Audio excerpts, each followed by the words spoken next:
vamos continuar, né? Olha, nessa sequência que você está fazendo de várias pregações, de vários cultos, o tema é Atraídos pelo Amor. E o tema da minha mensagem é Deus capacita os escolhidos. Sabe, eu imagino que todos vocês já devem ter ouvido a frase: Deus não escolhe os capacitados, mas capacita os escolhidos. Eu estava procurando na Bíblia essa frase para eu tentar fazer essa mensagem e eu não estava achando. Até... Opa, eu tenho uma pessoa aqui agora, eu consegui ver. Até que eu descobri que essa frase não está na Bíblia. Na verdade, foi Albert Einstein quem a disse. Mesmo que essa frase não esteja na Bíblia, podemos ver essa verdade se cumprindo na vida de vários personagens bíblicos. Vamos dar uns exemplos? Sabe, quando Moisés estava conversando com o Senhor, lá em Êxodo 4, do versículo 10 ao 14, peraí, só um minuto. Ele fez alguma coisa. Opa, Aí você me chama pra quê?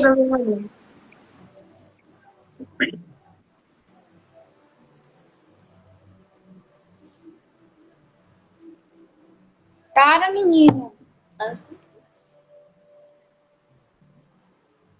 Opa, tá tendo alguns probleminha ali. Sabe, quando Deus estava conversando com Moisés, ele chamou Moisés. Moisés, ele dava todo tipo de desculpa. Tipo, eu não sou bom com palavras, eu tenho uma língua presa, uma língua pesada. Em algumas traduções pode falar que ele era gago. Só que eu fico pensando que ele não economizou palavras para dar desculpa, né? E aí, ele foi capacitado por Deus em qual sentido? No sentido da liderança. Ele até não podia ser tão bom com palavras, mas na liderança ele foi um excelente líder. Tanto que ele não entrou na Terra Prometida, mas quando ele morreu, ele foi para o céu. Vamos ver agora um exemplo do Êxodo 31. Você que está em casa, se quiser acompanhar Êxodo 31, do 1 ao 6, está falando de várias pessoas que foram capacitadas por Deus para a construção do templo.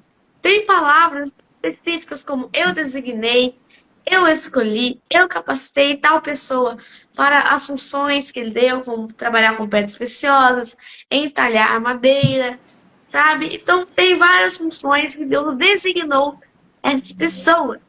E eu fico pensando que talvez nem todas as pessoas se sentiam capazes para fazer a função que ele chamou. Talvez eles se sentissem incapazes, mas eu tenho certeza que quando eles receberam esse maravilhoso chamado, eles se sentiram mais do que capazes. Agora, vamos falar de Davi, meu xará? Ele, vocês têm lido, Samuel viu todos os irmãos de Davi. Olhou para cada um.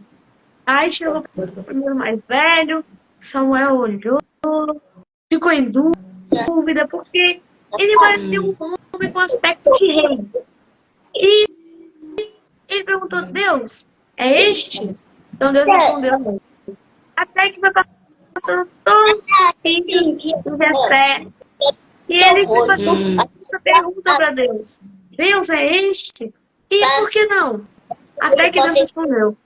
Porque eu não olho para a aparência. Eu olho para o coração. Mas eu fico pensando, Davi, de acordo com a pesquisa, ele tinha em média uns 13, uns 14, 15 anos, quando derrotou um urso, um leão, um gigante. Gente, vocês acham que Davi conseguiria derrotar um urso, um leão e um gigante sem ser capacitado por Deus? Não, né? E quando ele fosse rei, ele seria um bom rei sem ser capacitado por Deus? Claro, ele também errou, teve suas falhas, como qualquer humano falho, pecador. Mas ele ainda assim foi considerado um homem segundo o coração de Deus. E outra, eu aposto que todos vocês, ou pelo menos a maioria, devem conhecer Caleb. Até vestindo aqui, ó, não dá pra ver porque tá ao contrário, mas é Missão Caleb. Sabe, vocês lembram da história de Caleb, Josué e os outros 10 espias que foram lá espionar a terra. Agora, vocês sabiam que Caleb, ele tinha 85 anos quando ele entrou na Terra Prometida? Pois é, ele passou por muita coisa. E mais, ele sentia vigor como se tivesse 40. Imagina só, ele saiu do Egito, atravessou o Mar Vermelho, passou 40 anos no deserto e aos 85 anos ele ainda sentia vigor como se tivesse 40. Nunca é tarde para fazer o serviço do Senhor. Deus, ele capacita, Deus instrui, não importa a sua idade. Agora, os discípulos de Jesus, sabe, era costume na época, os sabinos, os mestres, escolherem os melhores alunos das escolas da época.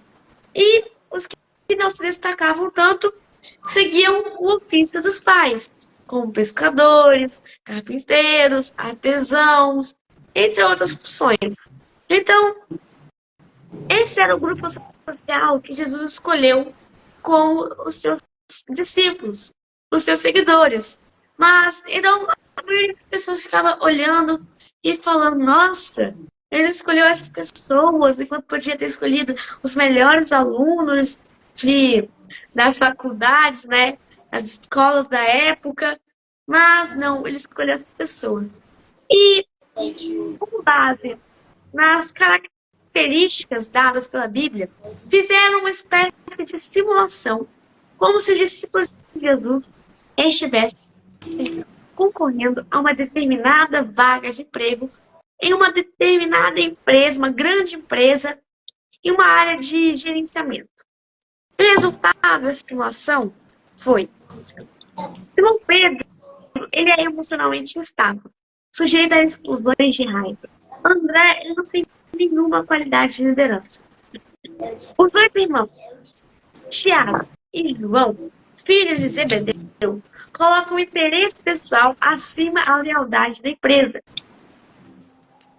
Mateus, ele faz parte da lista do Departamento de Negócios de Jerusalém, afinal ele era um cobrador de impostos.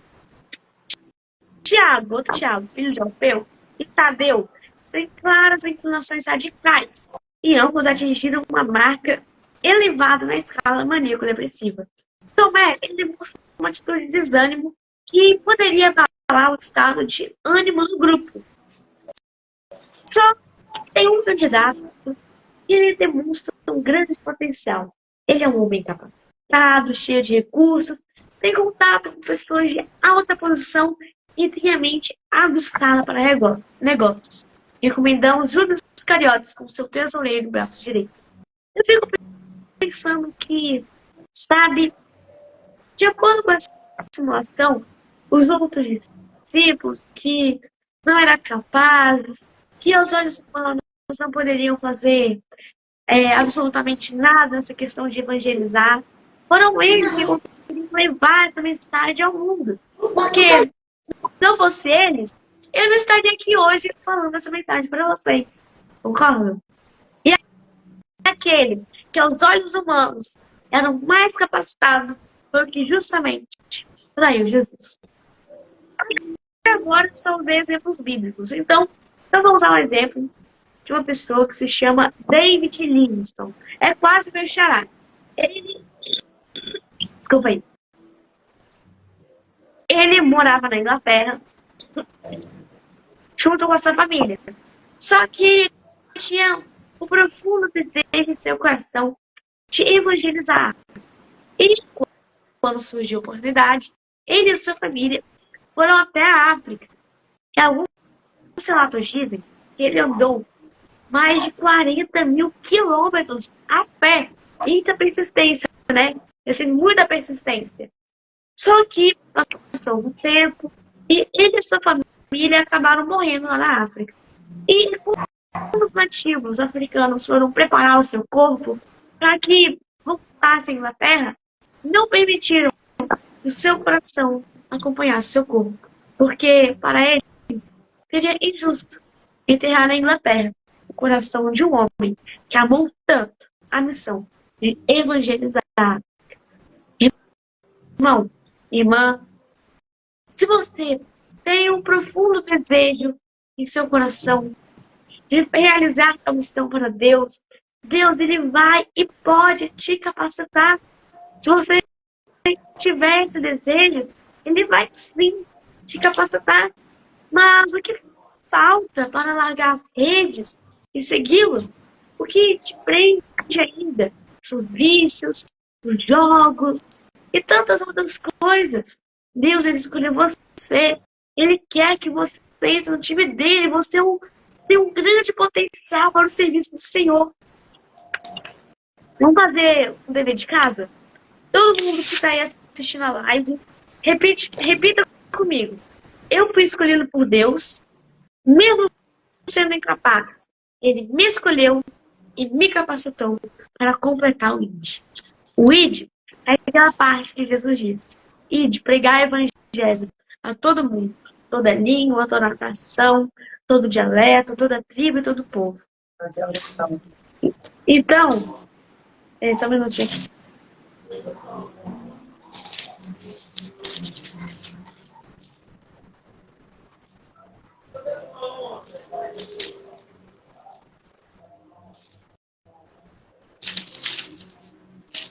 Então, como você pode cumprir o ID? Há muitos campos em que você pode atuar. Eu, por exemplo, não posso ir até a África, mas pelas redes sociais, a minha mensagem até já conseguiu chegar até a África. Olha que bênção, irmãos. As redes sociais é um grande campo em ascensão que pode ser usado para o serviço do Senhor. E mesmo que você não queira mexer com redes sociais, você pode pregar, cantar, orar. Nós temos que usar nossos talentos para o serviço do Senhor. E assim, quando completarmos o ID, o Senhor irá nos resgatar da escuridão do pecado. Amém, irmãos? Vamos orar? Senhor Deus, amado Pai, estamos com todas as pessoas aqui. E todos nós queremos que o Senhor possa nos ajudar, nos proteger, nos guardar. Que os seus santos anjos possam estar ao nosso redor quando formos realizar o seu trabalho. Estamos aqui, um exército de pessoas que estão dispostas a seguir o seu chamado. Isso é o que te pedimos e já te agradecemos em nome de Jesus. Amém.